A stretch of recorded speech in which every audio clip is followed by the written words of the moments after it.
industry,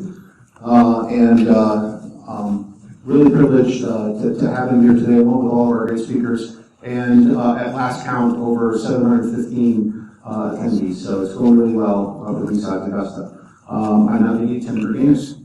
Okay, thank you. I'm Tim Gurganis. Currently, I work for Cisco Systems as a security investigator. In the past couple of years, I've worked a lot with healthcare companies that have been affected by ransomware attacks. So I wanted to share a bit of my observations about some of the common vulnerabilities to the healthcare industry, and also talk about the active attacks using ransomware that I have investigated. So here's the quick outline. Back on the first slide, this presentation is online on my Box account. It's also put up on SlideShare just this morning. If you search for like ransomware, healthcare, you probably will find it. And I'll have this link again at the end. So I want to talk about common vulnerabilities in healthcare that I've observed. What Cisco's Active Threat Analytics team does that I work on is we monitor the networks of our customers. So we have a full PCAP tab, we have log collection and so forth. So that's how we get visibility into their network and to monitor their security. I want to talk a little bit about the mass distributed attacks of ransomware as well as some targeted attacks. And also at the end talk about some recommendations and some incident response suggestions. So due to the increasing cost of providing healthcare, healthcare is adopting a lot of new technology to provide better care to patients and to reduce the cost of providing that care. So you see a lot of new computerized equipment being brought in and plugged into the hospitals because they want to eliminate paper and the inefficiencies and cost of keeping records that way. So you have the EMR systems, or sometimes called electronic health record systems, that are being installed. Hospitals are networking together to reduce costs and increase efficiency. These systems are being designed for functionality and reliability, but not necessarily security hardened. And so that leaves the network vulnerable to some cyber attacks. Just some observations from a lot of the customers I've worked with. Half of them, when we started our relationship, didn't have an incident response team.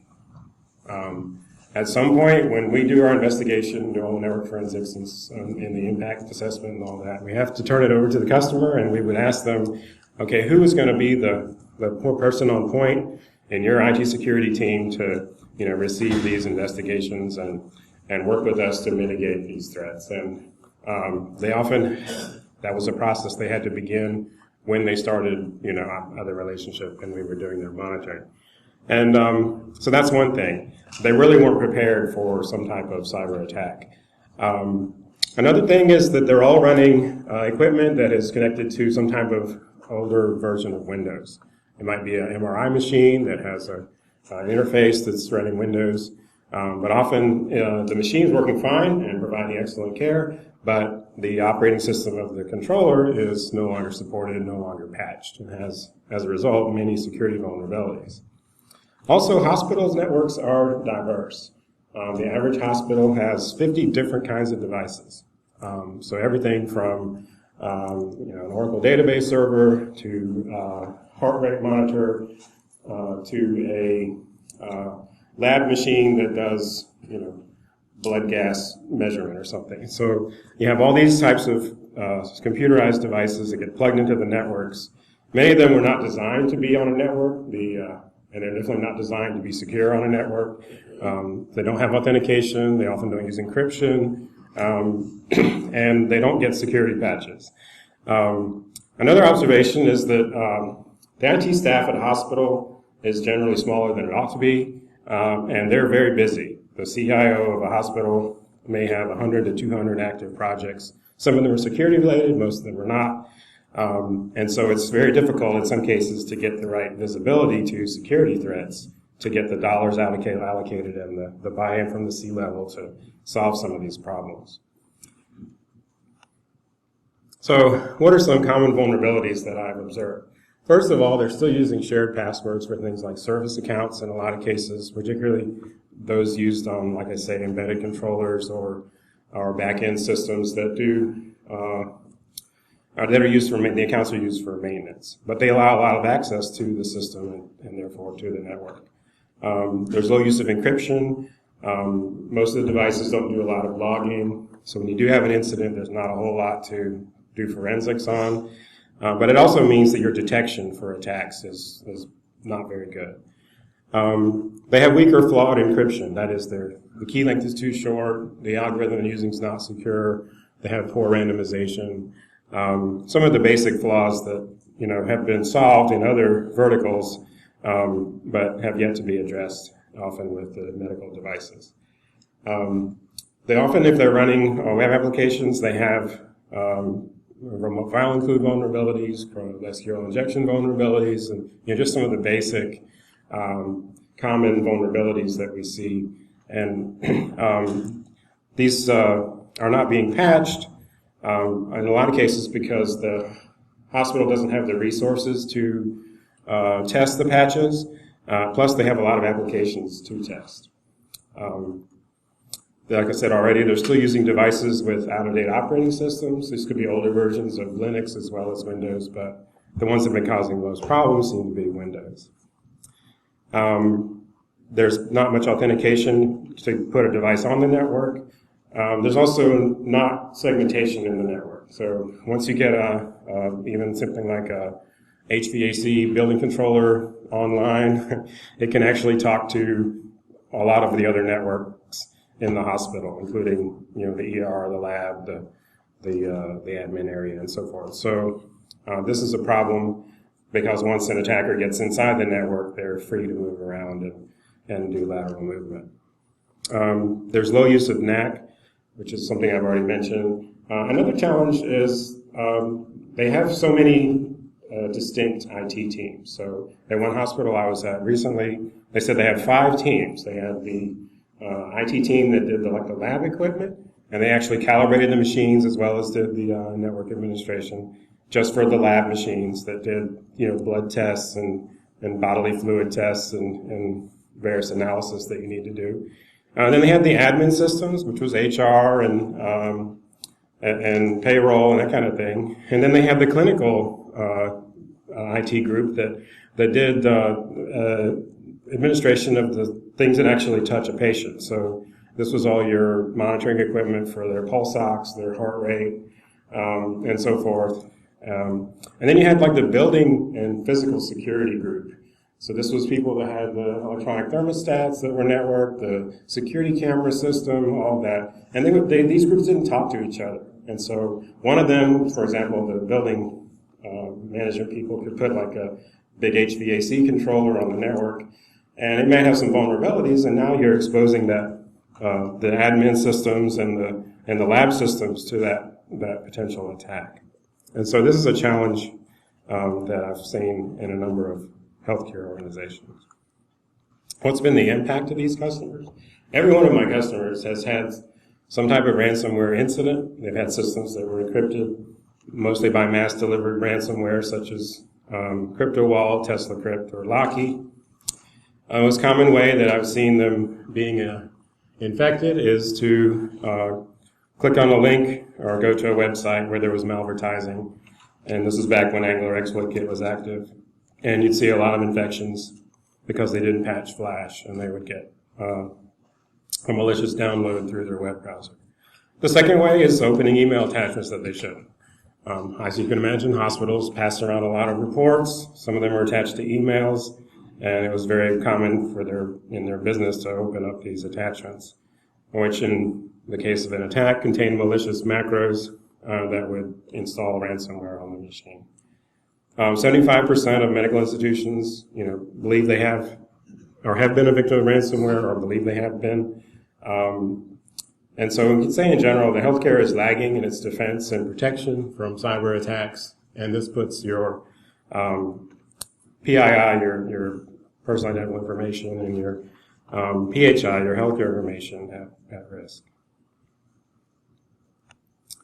Some other graphics. This is from a FireEye blog. The line at the top there is the healthcare industry where they saw attacks of this particular Lockheed ransomware going into a healthcare network. And the graph is not linear, and it probably doesn't show it very well, but this is 50%. So over 50% in this one particular campaign was going into healthcare vertical. Below that, you have like telecom and transportation. But this is a common theme that I've seen amongst my customers as well. I have customers that are not in healthcare, and the impact of ransomware is lower for them. They're not getting as many infections from these particular kinds of attacks. And ransomware is continuing to grow. There's new families, and there's more actors or adversaries that are using ransomware. We've seen some adversaries that were distributing, say, password stealers or credit card stealers that have switched to using ransomware for monetizing their activities. So one example from Malwarebytes is that December of last year, 17% of all malware payloads from exploit kit attacks were ransomware. But by May of 2016, 6 months later, 61% of those payloads were ransomware. This is a typical attack or incident I've seen earlier this year. Hospital staffer goes to this medical-related website, the Dayton Optometric Company, and that particular website at the time was compromised, and there was a hidden iframe on every page that would redirect you to load this other compromised website where you would be redirected to the Angler exploit kit.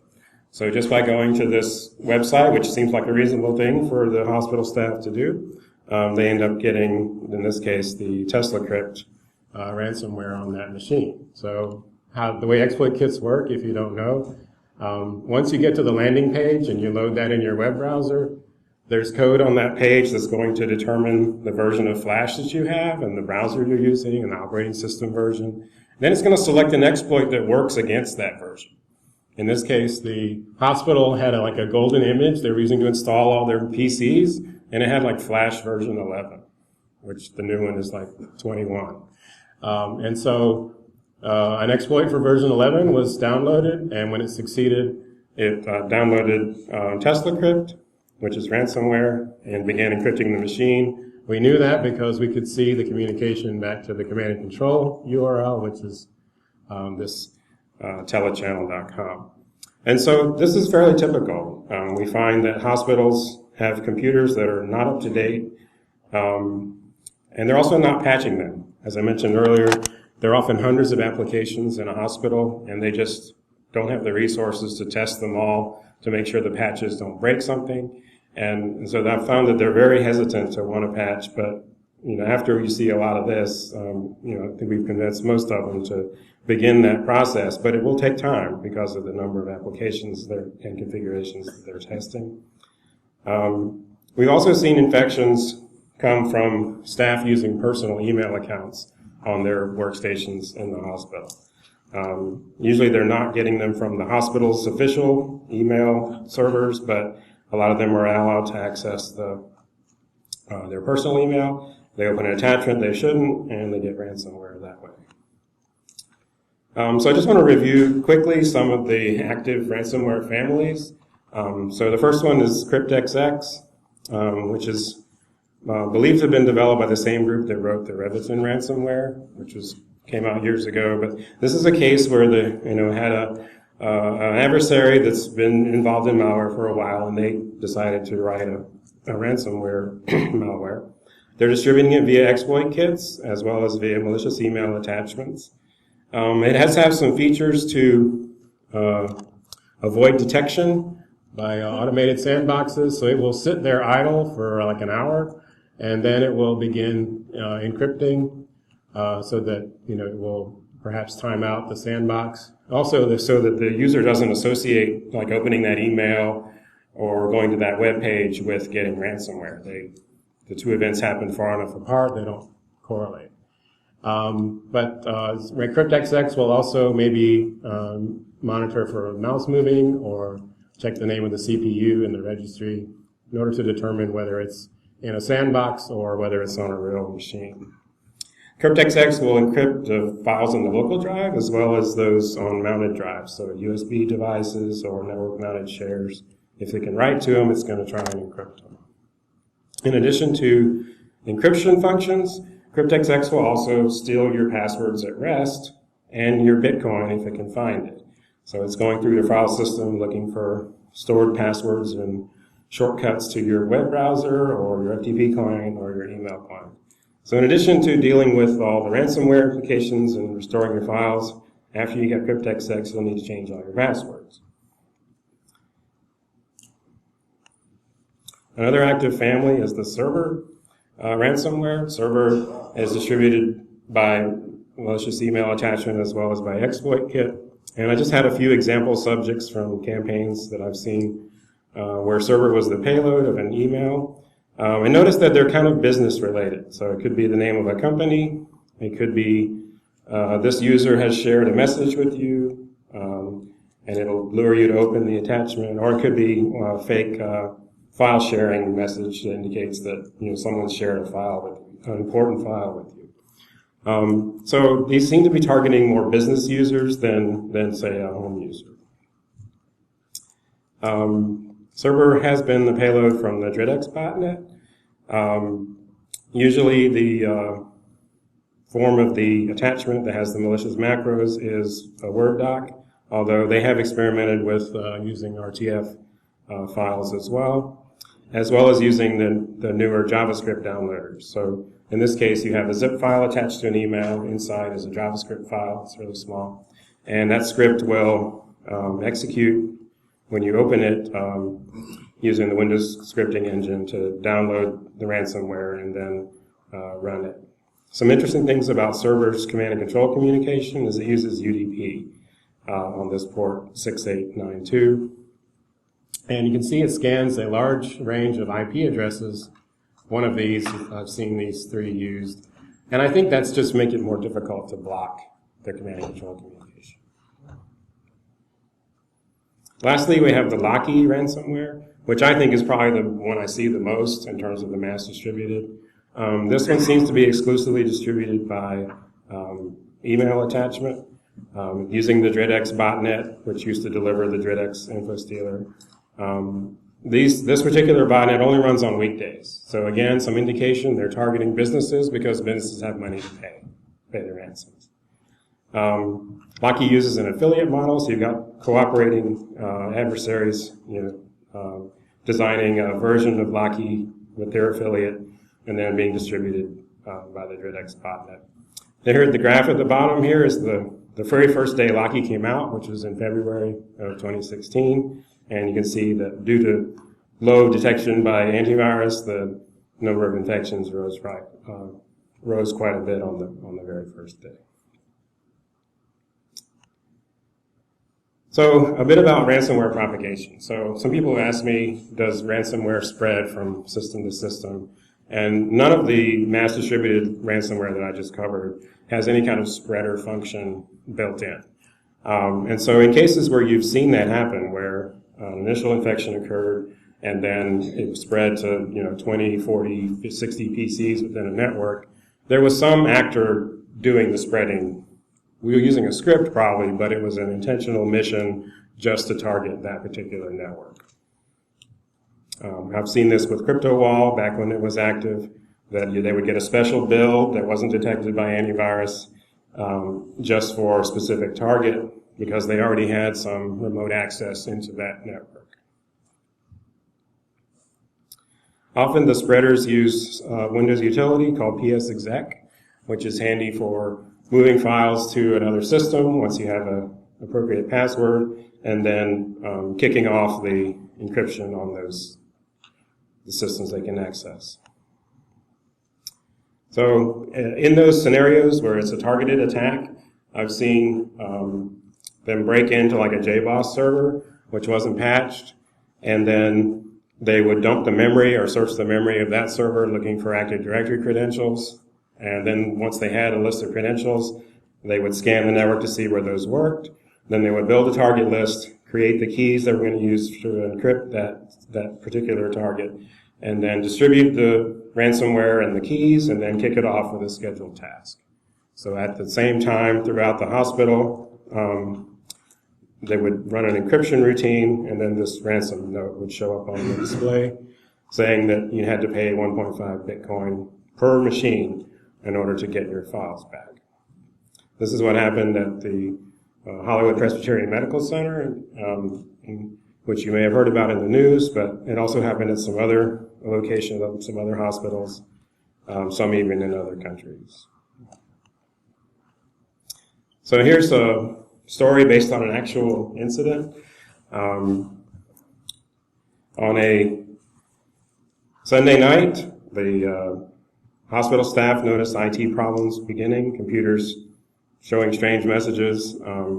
This particular hospital had 10 large hospital locations and actually like 300 partnerships or off-site outpatient type locations. And they had over 370 applications that they used throughout these hospitals and clinics. So they followed their IR plan, and they began the IR actions to deal with this, certain applications not working and so forth. And they assessed that by Monday morning early that the situation was getting worse and that they had a ransomware attack.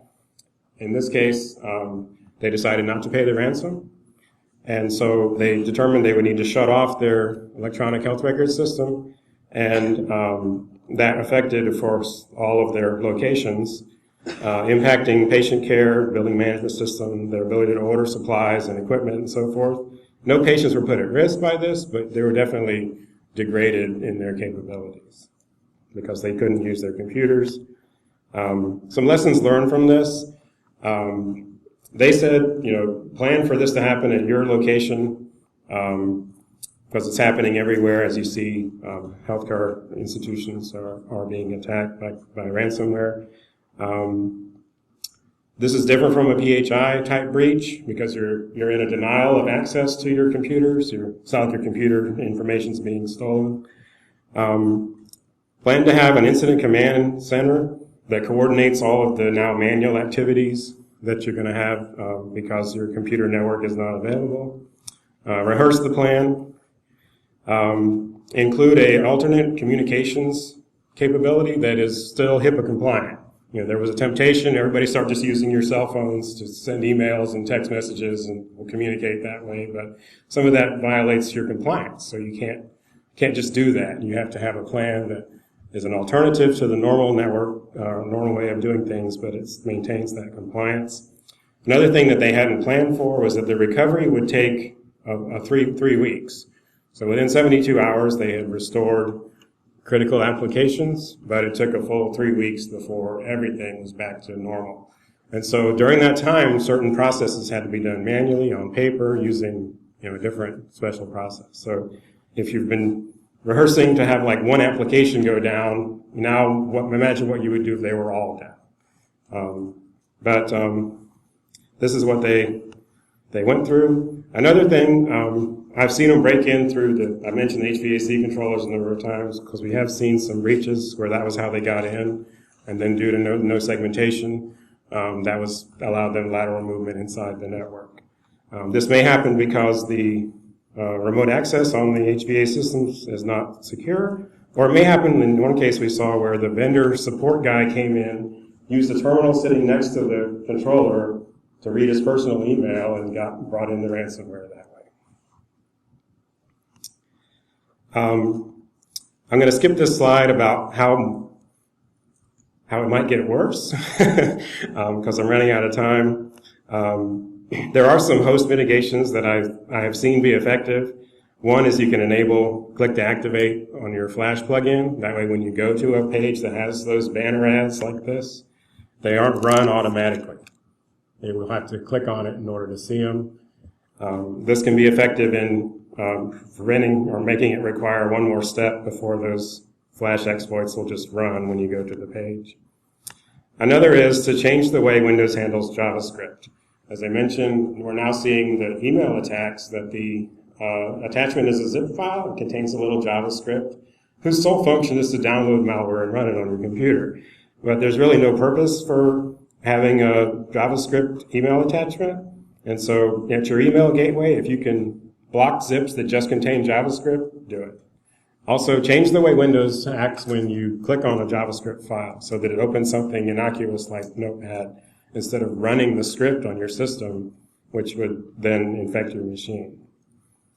There's no reason to have JavaScript in a hospital, so you're not really reducing the functionality of the applications. Here's some instructions on how to do it.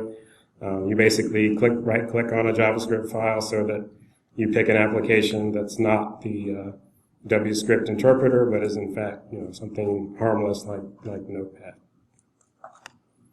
Another idea is to use canary files. You can create some files on your desktop and then have a monitor process that anytime something tries to write to those or encrypt them, it gets killed. And this is the idea behind this utility called anti-ransom, which will do all that for you. You install anti-ransom, and it will create a dummy folder of documents.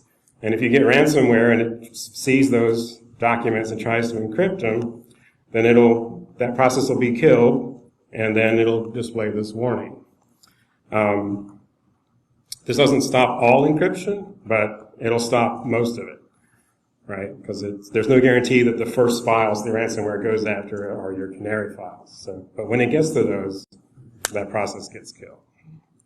So this seems to be an effective way to, based on the file activity, identify ransomware and stop it. Some recommendations, I've already covered a lot of these, but have a backup and test your backup recovery. Patch Flash, because it's the most commonly exploited middleware application. Patch your web applications. Don't enable macros in your Office, and try using the click to activate to disable Flash except when you specifically click on the content. Some final thoughts. Compliance does not equal security. So a lot of hospitals spend a lot of money on HIPAA compliance and other privacy protections, which are very important, but that doesn't mean that they're secure in that they're not vulnerable to these cyber attacks. Get to know your vulnerabilities on your network. Know what's on your network. I have one customer now that's been scanning their network for 2 months just to find out all the different kinds of devices they've got and what operating system they're running because they just didn't know. And it's impossible to defend and protect your systems if you don't know what they are or what their vulnerabilities are. Then have a comprehensive security policy that addresses these vulnerabilities and manages them to reduce your risk. Make sure that includes your provider or your partnerships, of off-site facilities and clinics. But I think, don't give up with proper planning and awareness, executing your security strategy, and your healthcare systems can be protected. And these are 2 places I've put this presentation, up on SlideShare as well as on my Cisco box.